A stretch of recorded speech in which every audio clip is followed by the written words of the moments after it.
بسا اوقات بہت سی محنتوں کا نتیجہ انسان دیکھتا ہے کہ ضائع چلا گیا، میں نے 10 سال محنت کی، حاصل کوئی نہیں نکلا۔ یہ ثمرات کیا ہیں؟ محنتیں، محنتوں کے ثمرات کا ضیاع۔ کوشش آپ نے کی، قسمت کی خوبی دیکھی ہے، ٹوٹی کہاں کمن، 2-4 ہاتھ جب کے لبے بام رہ گئے۔ Be prepared. ایک شاعر کے یہ اشعار ہیں، وہ کمیونسٹ تھا، میں نام بھی نہیں لیتا، لیکن یہ کہ یہ اسی انقلابی، چونکہ ان کا بھی ایک انقلابی نظریہ ہے، انقلابی عمل میں یہ سارے مراحل آتے ہیں۔ کوئی سیٹ بیک آیا، فرض کیجئے کوئی ناکامی ہو گئی، تو اپنے ساتھیوں کو دل بندھانے کے لیے یہ فصل امیدوں کی ہمدم اس بار بھی غارت جائے گی، سب محنت صبحوں شاموں کی اب کے بھی اکارت جائے گی۔ میرے نبی کے ثمرات کا جو لفظ یہاں آیا ہے، وَنَقْصٍ مِّنَ الْأَمْوَالِ وَالْأَنفُسِ وَالثَّمَرَاتِ، سب محنت صبحوں شاموں کی اب کے بھی اکارت جائے گی۔ دھرتی کے کونوں کھدروں میں پھر اپنے لہو کی کھاد بھرو، پھر مٹی سینچو اشکوں سے، پھر اگلی رت کی فکر کرو، پھر اگلی رت کی فکر کرو، جب پھر ایک بار اجڑنا ہے۔ ایک فصل پکی تو بھر پایا، تب تک تو یہی کچھ کرتا ہے۔ ایک مقصد ہے سامنے، انقلاب برپا کرنا ہے۔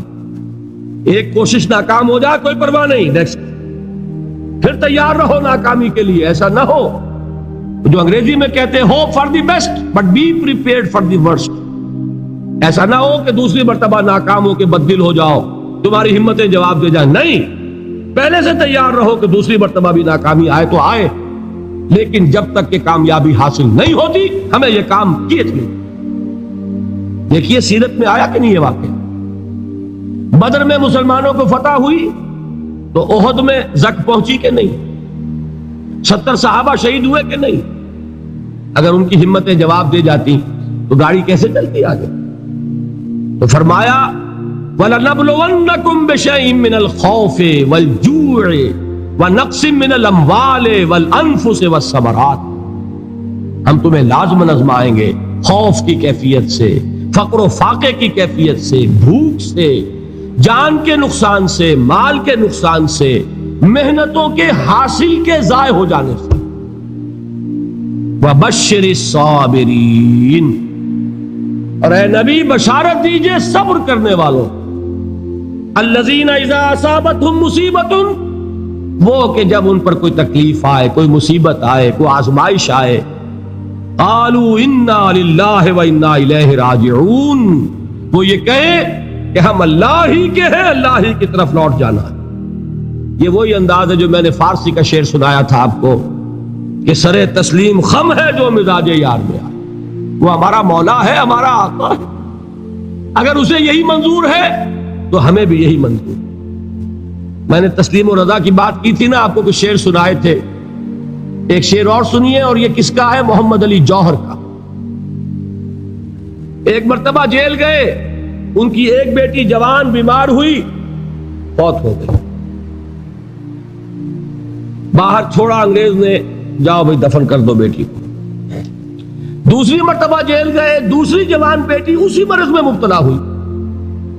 اب یہ جیل میں ہے، خبر پہنچی کہ دوسری بیٹی کے اوپر بھی اسی مرض کا حملہ ہوا۔ ایک نظم لکھی ہے جس کا آخری شعر یہ ہے، تیری صحت ہمیں منظور ہے لیکن اس کو نہیں منظور تو پھر ہم کو بھی منظور نہیں۔ یہ ہے، جب تک یہ کیفیت نہ ہو اس میدان میں آدمی ثابت قدم نہیں رہ سکتا کہ میرے رب کو اگر یہ منظور ہے تو یہی مجھے منظور، اور تیری صحت ہمیں چاہیے تو ضرور، لیکن ہمارے رب کو منظور نہیں تو ہمیں بھی منظور۔ راضی برضائے رب۔ وَبَشِّرِ الصَّابِرِينَ الَّذِينَ إِذَا أَصَابَتْهُمْ مُصِيبَةٌ قَالُوا إِنَّا لِلَّهِ وَإِنَّا إِلَيْهِ رَاجِعُونَ۔ نہ شود نصیب دشمن کے شود ہلاک تیغت، سرے دوستہ سلامت کے تو خنجر آزما۔ اولئک علیہم صلوات من ربہم ورحمہ، یہی ہے وہ لوگ جن پر ان کے رب کی طرف سے عنایتیں ہیں اور رحمتیں ہیں۔ وَأُولَٰئِكَ هُمُ الْمُهْتَدُونَ، اور یہی ہے وہ لوگ جو کامیاب ہونے والے ہیں، ہدایت پانے والے، ہدایت یافتہ۔ اسی سورہ بقرہ میں ذرا آگے چل کر، یہ تو ہے 20واں رکوع، 19واں رکوع، 21ویں رکوع کی پہلی آیت ہے لیس البر ان تولوا وجوہکم قبل المشرق والمغرب ولکن البر من آمن باللہ والیوم الآخر والملائکۃ والکتاب والنبیین وآتى المال على حبه ذوي القربى واليتامى والمساكين وابن السبيل والسائلين وفي الرقاب وأقام الصلاة وآتى الزكاة والموفون بعهدهم إذا عاهدوا والصابرين في البأساء والضراء وحين البأس۔ اب یہ آیت جو ہے سورۃ العصر میں جو مضامین آئے تھے سارے اس میں موجود ہیں۔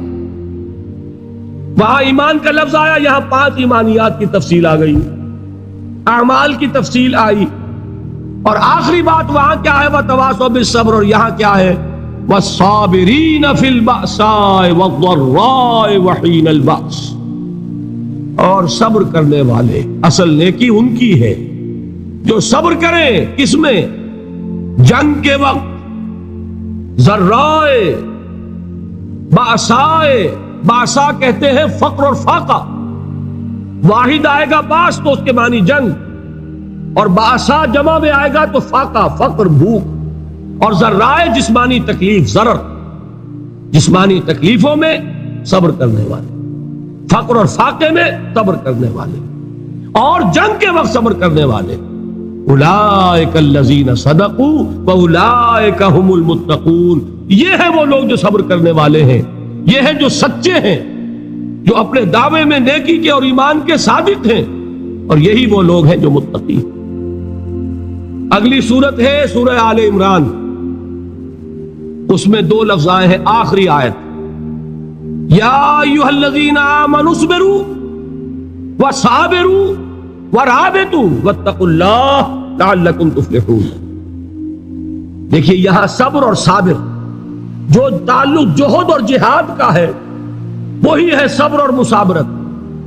صبر ایک طرفہ عمل ہے، آپ جھیل رہے ہیں، برداشت کر رہے ہیں، صبر علی المعصیہ، صبر علی الطاعہ، صبر علی الابتلاء، یہ سب کیا ہے؟ صبر۔ اور مصابرت کیا ہے؟ صبر کا صبر سے مقابلہ۔ یہ سورہ آل عمران، اب وقت نہیں ہے، میں آپ کو سناتا اللہ تعالیٰ نے کیسے کیسے مسلمانوں سے کہا، مسلمانوں تمہیں زک پہنچی ہے تو انہیں بھی تو پہنچی تھی، ان کے 70 نہیں مارے گئے تھے بدر میں، ان کے حوصلے جو ہیں وہ تو پست نہیں ہوئے، وہ اگلے سال آ گئے تم پر چڑھائی کر کے، تم کیوں اتنا برا مان رہے ہو؟ تمہارے دل اتنے زخمی کیوں ہو گئے؟ تمہیں تکلیف پہنچتی ہے تو انہیں بھی پہنچتی ہے۔ اپنی غیرت جو ہے ہمیں ذرا اس کا جائزہ لینا چاہیے۔ لوگ باطل نظریات کے لیے کتنی قربانیاں دے رہے ہیں، لوگ باطل چیزوں کے فروغ کے لیے کتنی محنتیں کر رہے ہیں۔ جیسا کہ میں نے ابھی کہا تھا، اسی غیرت کو چیلنج کرنے کے لیے، ذرا آپ کی حمیت دینی کو جوش دلانے کے لیے، قادیانی نوجوان کتنی تعداد میں اپنے آپ کو دین کے لیے وقف کرتا ہے، اور آپ کتنے نوجوان ہیں جو اپنے آپ کو دین کے لیے وقف کرتے ہیں، اور ہوں وہ کھاتے پیتے گھرانوں کے لوگ۔ یہ نہیں ہے کہ اگر کوئی اور کام نہیں کر سکتا تو پھر یہ ہے کہ وہ دین کے کام میں لگ جائے۔ باصلاحیت لوگ، کھاتے پیتے لوگ، ذہنی استعداد رکھنے والے لوگ، اونچے گھرانوں کے لوگ، وہ وقف کریں اپنے آپ کو دین کے لیے۔ اس کے بغیر کیسے باہر آ جائے گی، کیسے رونق آ جائے گی؟ تو دنیا میں باطل نظریات والے جو ہیں، یہ بات کہی گئی ہے، مسلمانوں تم اگر توحید کے لیے لڑ رہے ہو، دیکھتے نہیں ابو جہل کو، اس نے گردن کٹوائی ہے شرک کے لیے، شرک کے لیے گردن کٹوائے، اور تم توحید کے لیے گردن کٹوانے کو تیار نہ ہو۔ اس نے گردن کٹوائی کہ نہیں کٹوائی؟ اور کس طرح کٹوائی ہے؟ کیونکہ بڑا متکبر قسم کا، فرعون قسم کا شخص تھا، جب گردن کاٹنے لگے تو کہتا ہے ذرا نیچے سے کاٹنا، تاکہ جب تم نیزے کے اوپر چڑھاؤ میرے سر کو تو اونچا نظر آئے، معلوم ہو سردار کا سر۔ وہ بدبخت مرتے ہوئے بھی جو اس کی کیفیت تھی نا، اس کو ذہن میں رکھیے۔ تو یہ اس لوگوں نے قربانیاں دی، جانے دی، تو فرمایا اگر تم ان سے زیادہ قربانی نہیں دو گے، جو نوٹ کر لیجئے اس کو، مجرد اگر حق کو غالب کرنا اللہ کے ذمے ہو تو آنے واحد میں غالب کر دے گا، تمہیں تکلیف ہی دینے کی ضرورت ہے۔ سمجھ رہے کیا اللہ کے مقابلے میں کوئی باطل کی طاقت ٹھہر سکتی ہے؟ یہ تمہارے ایمان کا امتحان ہے، یہ تمہارے خلوص کی آزمائش ہے، یہ تمہارے امتحان کا ثبوت درکار ہے کہ اللہ تعالیٰ دیکھنا چاہتا ہے تم اس کے لیے اپنی جانیں قربان کرنے کو تیار ہو کہ نہیں، تم اس کے لیے تن من دھن لگانے کو تیار ہو کہ نہیں۔ اور یہ جان لو کہ اگر کفار اور مشرکین اور ملحدین اور باطل نظریات والے وہ جو کچھ قربانیاں اپنے باطل نظریات کے لیے دے رہے ہیں ان سے زیادہ اگر تم نہیں دو گے تو حق غالب نہیں ہوگا۔ انہوں نے جو صبر کیا ہے اپنے باطل نظریات پر، اگر تم اس سے زیادہ صبر کا ثبوت نہیں دو گے اپنے اس حق پر تو حق غالب نہیں ہوگا۔ اس لیے فرمایا یا ایھا الذین آمنوا اصبروا وصابروا، نہ صرف یہ کہ صبر کرو بلکہ صبر میں اپنے دشمنوں سے آگے نکلو، ان کے صبر سے بڑھ کر صبر کرو۔